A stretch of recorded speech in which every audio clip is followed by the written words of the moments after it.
Le deuxième livre des Chroniques, chapitre 7. Lorsque Salomon eut achevé de prier, le feu descendit du ciel et consuma l'holocauste et les sacrifices, et la gloire de l'Éternel remplit la maison. Les sacrificateurs ne pouvaient entrer dans la maison de l'Éternel, car la gloire de l'Éternel remplissait la maison de l'Éternel. Tous les enfants d'Israël virent descendre le feu et la gloire de l'Éternel sur la maison. Ils s'inclinèrent le visage contre terre, sur le pavé, se prosternèrent et louèrent l'Éternel en disant « Car il est bon, car sa miséricorde dure à toujours. » Le roi et tout le peuple offrirent des sacrifices devant l'Éternel. Le roi Salomon immola 22 000 bœufs et 120 000 brebis. Ainsi le roi et tout le peuple firent la dédicace de la maison de Dieu.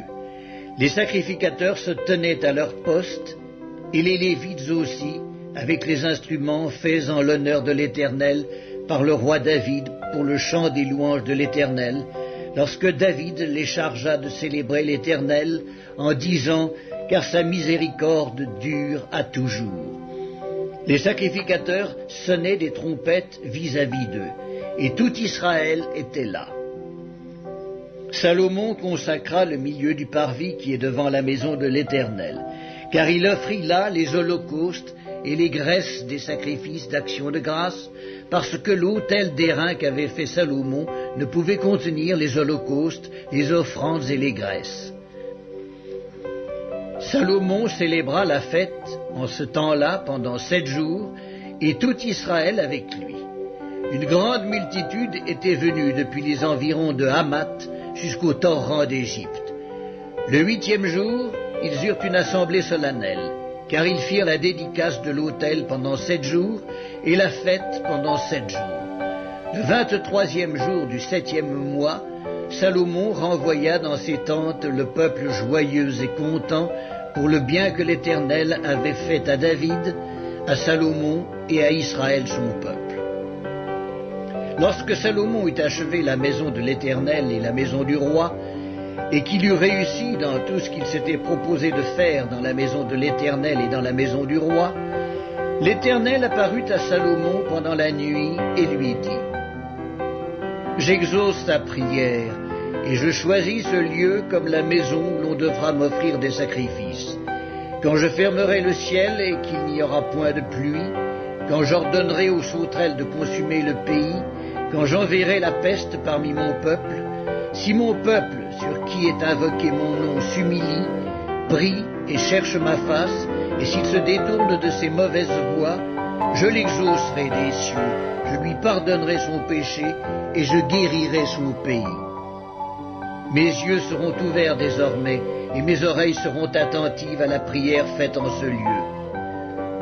Maintenant je choisis et je sanctifie cette maison pour que mon nom y réside à jamais, et j'aurai toujours là mes yeux et mon cœur. Et toi, si tu marches en ma présence comme a marché David ton père, faisant tout ce que je t'ai commandé, et si tu observes mes lois et mes ordonnances, j'affermirai le trône de ton royaume comme je l'ai promis à David, ton père, en disant « Tu ne manqueras jamais d'un successeur qui règne en Israël. » Mais si vous vous détournez, si vous abandonnez mes lois et mes commandements que je vous ai prescrits, si vous allez servir d'autres dieux et vous prosterner devant eux, je vous arracherai de mon pays que je vous ai donné, je rejetterai loin de moi cette maison que j'ai consacrée à mon nom, et j'en ferai un sujet de sarcasme et de raillerie parmi tous les peuples. Et si haut placé qu'ait été cette maison, quiconque passera près d'elle sera dans l'étonnement et dira « Pourquoi l'Éternel a-t-il ainsi traité ce pays et cette maison ?» Et l'on répondra « Parce qu'ils ont abandonné l'Éternel, le Dieu de leur père, qui les a fait sortir du pays d'Égypte, parce qu'ils se sont attachés à d'autres dieux, se sont prosternés devant eux et les ont servis. Voilà pourquoi il a fait venir sur eux tous ces maux. »